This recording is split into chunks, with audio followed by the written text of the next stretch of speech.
देखो ध्यान से, अब इस टॉपिक में से एमसीक्यू भी आ सकता है, एजर्शन रीजनिंग भी आ सकती है, और 5 नंबर का बड़ा क्वेश्चन भी आ सकता है, और केस स्टडी भी आ सकती है। ये तो 100% है, केस स्टडी या 5 मार्कर तो आएगा ही आएगा, ये 100%। अब ये हर तरीके से समझते हुए चलते हैं कैसे करना है। तो मैंने एक कार्टेशियन प्लेन बनाया,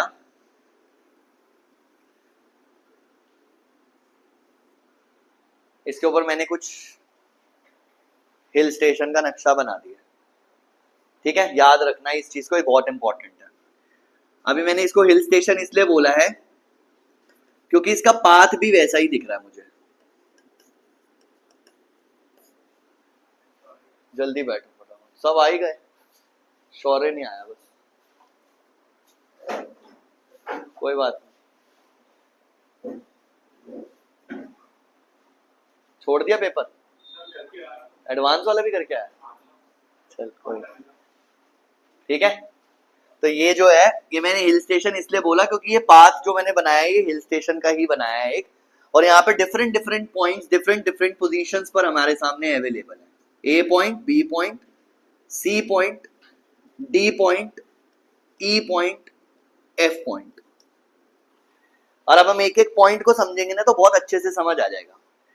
किसी भी पॉइंट पे जो मैंने बना रखे हैं, ये ध्यान रखना, किसी भी पॉइंट पे, यहां पर इस पॉइंट्स की बात कर रहा हूं, एट अ पॉइंट अगर मैं यहां खड़ा हूं, if both sides are upward और इक्वल, अब ये इक्वल का मतलब हो गया स्ट्रेट पाथ, इक्वल का मतलब क्या हो गया, स्ट्रेट पाथ, ये चीज याद रखनी है। तो मैंने क्या बोला, अगर दोनों साइड्स, जहां यहां पे खड़ा हूं मैं, ठीक है, अगर इस रास्ते के दोनों तरफ का रास्ता अपवर्ड होगा या इक्वल होगा, यानी कि स्ट्रेट पाथ होगा, और बीच में लगा हुआ है और, तो दोनों में से कोई भी कंडीशन सेटिस्फाई कर सकती है, तो वो जो पॉइंट होगा वहां पर लोकल मिनिमा मिलेगा मुझे, ये चीज ध्यान रखनी है। क्लियर हो गया, वहां पे क्या मिलेगा मुझे, लोकल मिनिमा।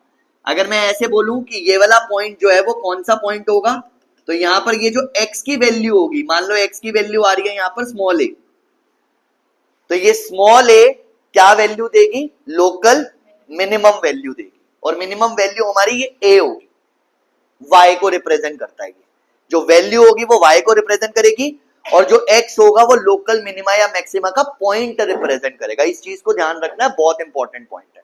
तो दोनों तरफ के रास्ते की बात हो रही है। अब मैंने हिल स्टेशन बोला था, तो मान लो आप इस हिल स्टेशन पे आ रहे हो, आप किसी वैली में कोई रिजॉर्ट लेके बैठे हुए, तो ये वैली लग रही है बॉटम ऑफ द वैली, तो हम ऐसा भी बोल सकते हैं कि बॉटम ऑफ द वैली, ये भी किसको रिप्रेजेंट करती है, लोकल मिनिमा को, लोकल मिनिमम वैल्यू को रिप्रेजेंट करता है, ये ध्यान रखना, बॉटम ऑफ द वैली, इसीलिए मैंने बोला। तो आप हिल स्टेशन के इस वैली, इस रिजॉर्ट में, वैली के रिजॉर्ट में बिल्कुल बीच में ठहरे हुए हो आराम से। अब आप अगर लेफ्ट साइड से चलो तब भी आपका रास्ता स्लोप अपवर्ड्स है, और राइट साइड का रास्ता भी स्लोप अपवर्ड्स है। ऑब्वियसली आप वैली में हो तो दोनों तरफ का रास्ता ऊपर होगा, और आपने देखा भी होगा हम जब हिल स्टेशन पे जाते हैं तो वहां पे ऐसे पाथ, ऐसे रास्ते हमें मिलते हैं, ठीक है। अब हम दूसरी चीज देखते हैं, ये पॉइंट नंबर 1 था, पॉइंट नंबर 2 पे आते हैं।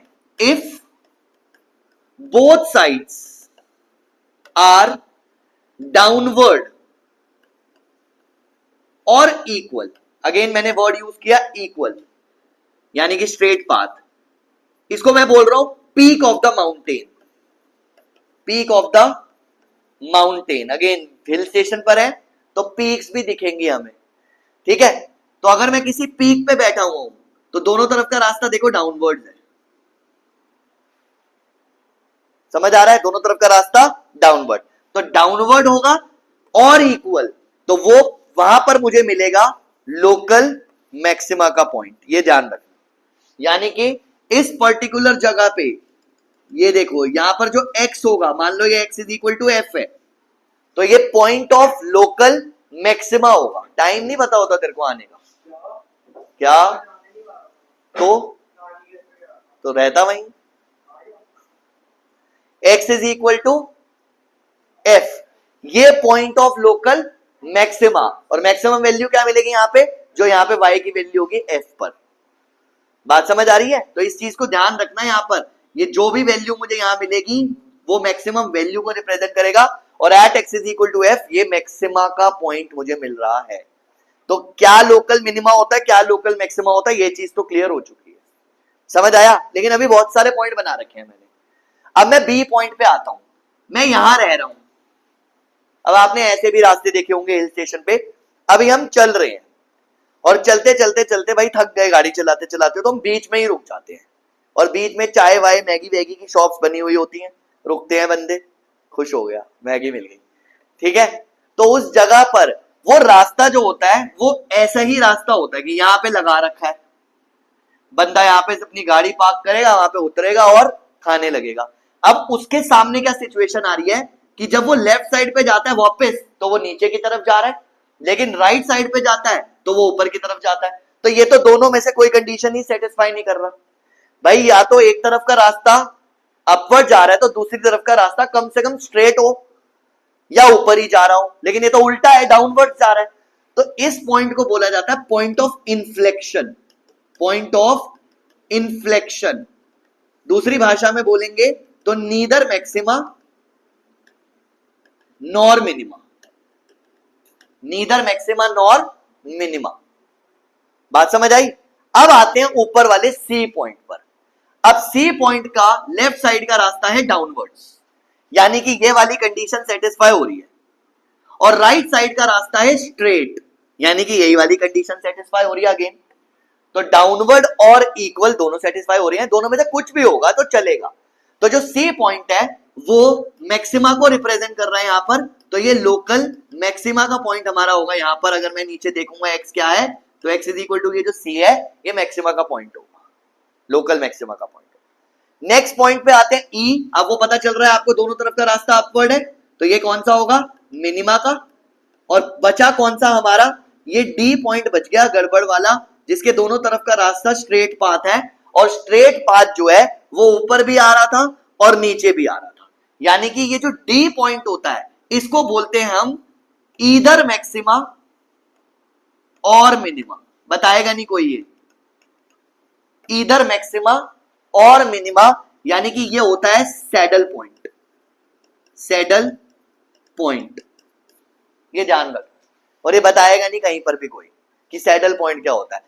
अगेन उसी हिल स्टेशन के ऊपर आप लोगों ने क्या कहते हैं, माल रोड्स बने होते हैं, स्क्वायर एरिया, ठीक है ना, स्क्वायर एरिया। अब वो स्क्वायर एरिया पे सारी शॉप्स हैं, ऐसे तो शॉप्स होंगी नहीं बनी हुई कि भाई ऐसे बनी हुई हैं।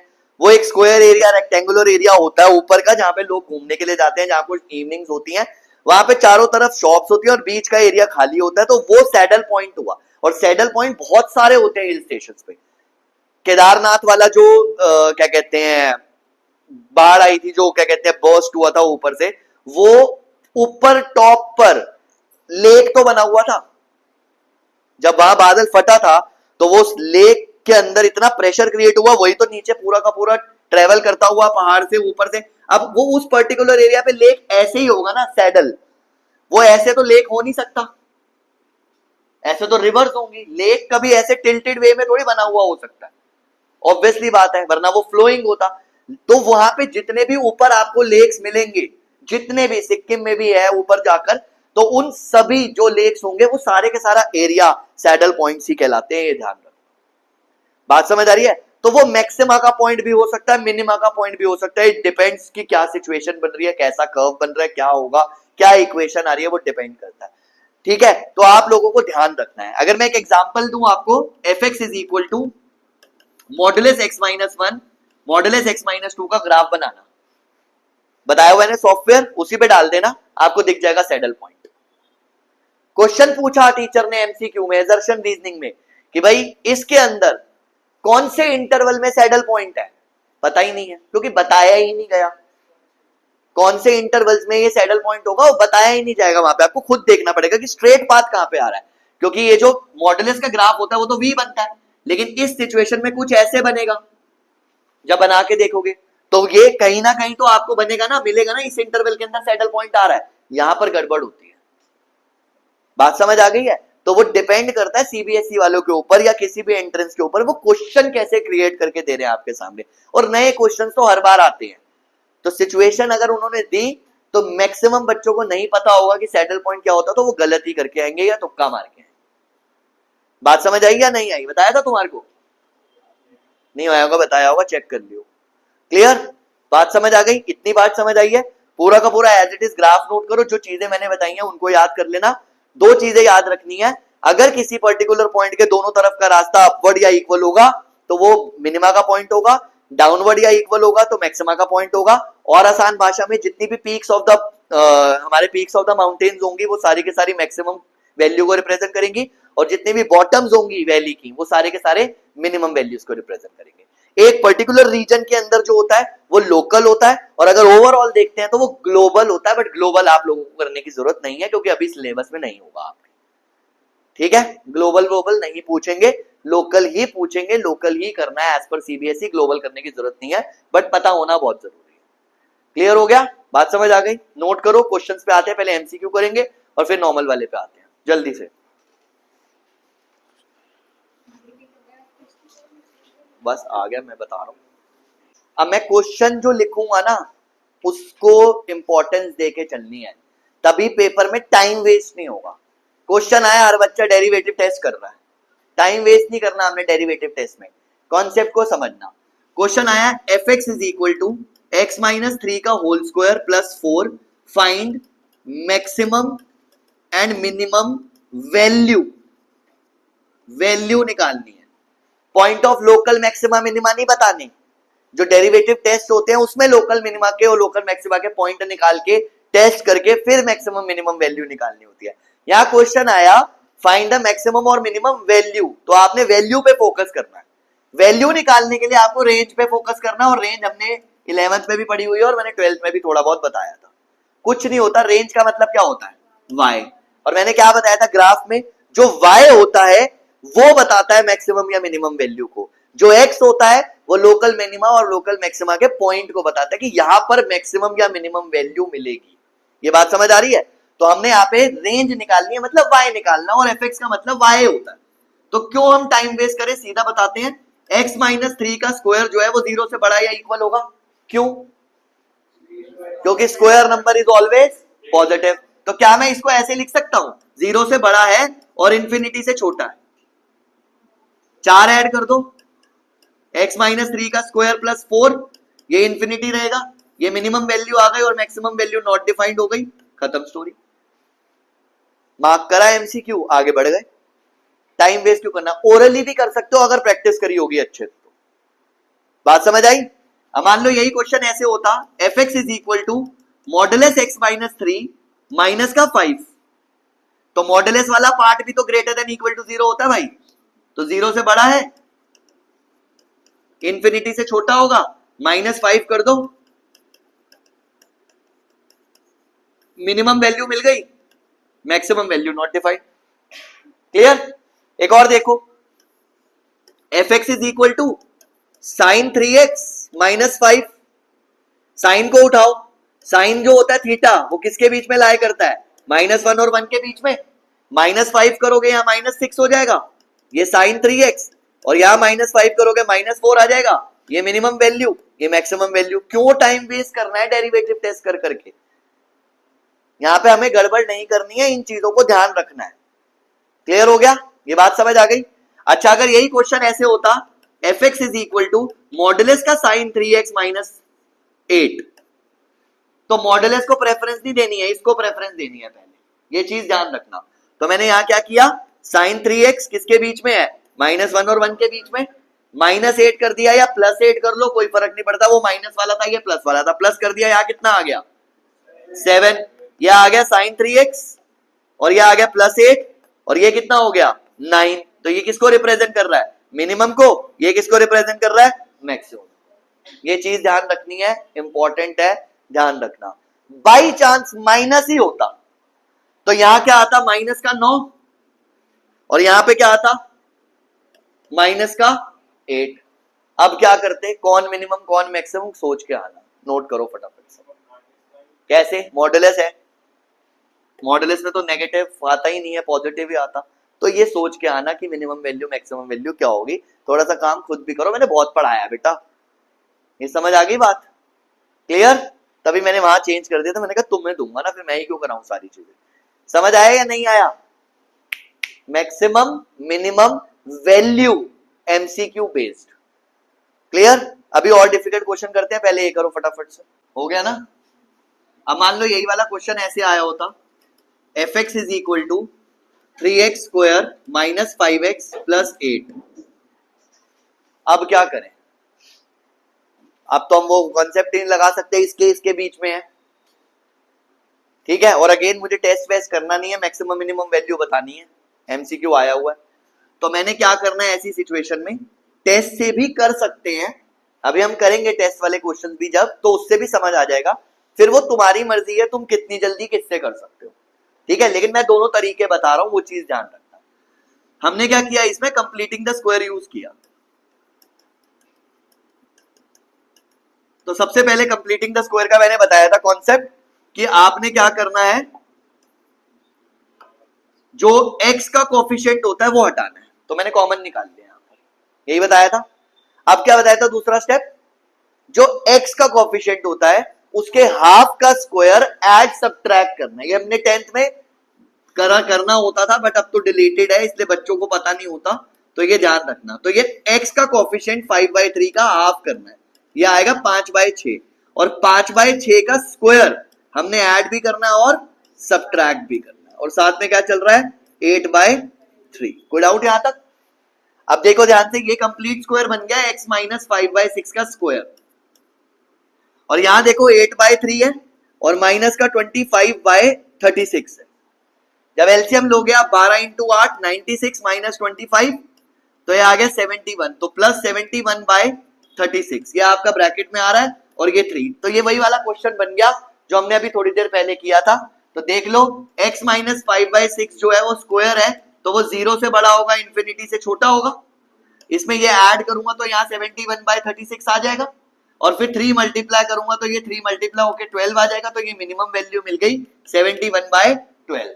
डेरिवेटिव टेस्ट करते तो आपको क्रिटिकल पॉइंट निकालना पड़ता, फिर आप डबल डेरिवेटिव टेस्ट से चेक करते कि कौन से क्रिटिकल पॉइंट के ऊपर मैक्सिमम या मिनिमम वैल्यू आ रही है, फिर उस क्रिटिकल पॉइंट को वापस fx में डाल के सिंप्लीफाई करके आंसर निकालते तो 71/12 ही आता। वो लंबा मेथड हो जाता है एज कंपेयर टू दिस। कर उसे भी सकते हैं, लेकिन फॉर स्मॉल क्वेश्चंस, जो छोटे मोटे क्वेश्चन होंगे उसमें हम वो लगा लेंगे, अदरवाइज हम यही करेंगे। जब एमसीक्यू आएगा तो आप इसी पे फोकस करके चलना और इसी की प्रैक्टिस करना। समझ आ गई स्टोरी, पक्का। अब मान लो ऐसा क्वेश्चन आया, F x is equal to x plus 1। कौन सा पॉलिनोमियल फंक्शन है ये, पॉलिनोमियल फंक्शन। पॉलिनोमियल फंक्शन किसको रिप्रेजेंट करता था, ये स्ट्रेट लाइन को, क्योंकि लीनियर पॉलिनोमियल है, लीनियर पॉलिनोमियल है डिग्री 1, तो ये स्ट्रेट लाइन को रिप्रेजेंट करता है। अब इसके ऊपर आप कोई भी पॉइंट ले लो, कोई भी पॉइंट अपनी मर्जी से, A B C D E, maxima का पॉइंट होगा या मिनिमा का होगा, सोचो। नीदर मैक्सिमा नॉर मिनिमा, क्योंकि देखते ही पता चल गया, दिमाग में क्या घूमा था, वो हिल स्टेशन वाला, तो देखा भाई रास्ते का है ये, तो चाय वाला, तो इसका लेफ्ट साइड का रास्ता नीचे जा रहा है, राइट साइड का रास्ता ऊपर जा रहा है, तो याद आया ना। तो मैं इसीलिए बोलता हूं अपने दिमाग में उन इमेजेस को बना के चलो जो मैं कॉन्सेप्ट बताता हूं, तो आपको देखते ही क्लिक कर जाएगा। तो आप इसमें कोई भी पॉइंट ले लो, वो नीदर मैक्सिमा नॉर मिनिमा होगा, क्योंकि एक तरफ का रास्ता डाउनवर्ड होगा, एक तरफ का रास्ता अपवर्ड होगा। तो देखो मेरे को ये क्वेश्चन सॉल्व करना पड़ा, कुछ नहीं करना पड़ा, देखते ही पता चल गया। और ये याद रख लेना भाई, इसकी रेंज जो है वो रियल नंबर को रिप्रेजेंट कर रही है, और रियल नंबर क्या होता है, माइनस इंफिनिटी से इंफिनिटी, तो यहाँ पे नॉट पॉसिबल आ रहा है, इसीलिए नीदर मैक्सिमा नॉर मिनिमा, क्योंकि मिनिमम वैल्यू भी नॉट डिफाइंड आ रही है और मैक्सिमम वैल्यू भी नॉट डिफाइंड आ रही है, इसलिए ये नीदर मैक्सिमा नॉर मिनिमा होगा। ये चीज ध्यान रखनी है। क्या क्वेश्चन लिखा मैंने, F x is equal to x plus 1। बात समझ आई या नहीं आई, पक्का क्लियर है। F x is equal to x cube plus 1, बताओ सोचो, ये भी सेम होगा। इसका भी जो रियल नंबर ही होगा, x की जगह कुछ भी पुट कर सकते हैं, y की कोई भी रियल वैल्यू आ सकती है, तो ये रियल नंबर को रिप्रेजेंट कर रहा है minus infinity plus infinity, neither maxima nor minima, point of inflection, याद रखना। बात समझ आई? पक्का? इतना इंट्रोडक्शन समझ आ गया, बेसिक एमसीक्यू वाले क्वेश्चन समझ आ गए। हम अगली क्लास में फर्स्ट डेरिवेटिव टेस्ट और सेकंड डेरिवेटिव टेस्ट दोनों कर लेंगे एक साथ। जनरल सॉल्यूशन मैंने तुम्हें करा दिया था, तो इसका मतलब तुम्हारा वो 2 क्लास का टाइम बच जाएगा। तो अब अगली क्लास में हम first derivative second derivative test करके वर्ड प्रॉब्लम से पहले पहले वाला पार्ट सारा कंप्लीट कर लेंगे। तो वर्ड प्रॉब्लम से पहले वाला पार्ट जब सारा कंप्लीट हो जाएगा तो सिर्फ वर्ड प्रॉब्लम बचेंगी, और मैं कोशिश करता हूं सारी वीडियोस रिकॉर्ड करवा देता हूं, क्योंकि वर्ड प्रॉब्लम में दिक्कत आती है तो बाद में तुम्हें रिवाइज करने में हेल्प मिल जाएगी। मैक्सिमा मिनिमा वाला टॉपिक जो है वो पूरा मैं रिकॉर्ड ही करवा देता हूं, टेंशन ही खत्म। Done? Clear?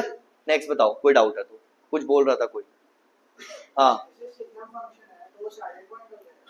Signum function saddle point हो सकता है किसी पर्टिकुलर पॉइंट पर, हाँ वो डिसकंटिन्यूअस है, वो इंटरवल में पूछ सकते हैं कि मान लो सिग्नम फंक्शन दे दिया तुम्हें इस तरीके से, तो वो बोला 1 और 5 के बीच में आपको इंटरवल दिया हुआ है कि बताओ कि इधर मैक्सिमा और मिनिमा या सैडल पॉइंट कहाँ पे है, कौन से इंटरवल में रिप्रेजेंट कर रहा है।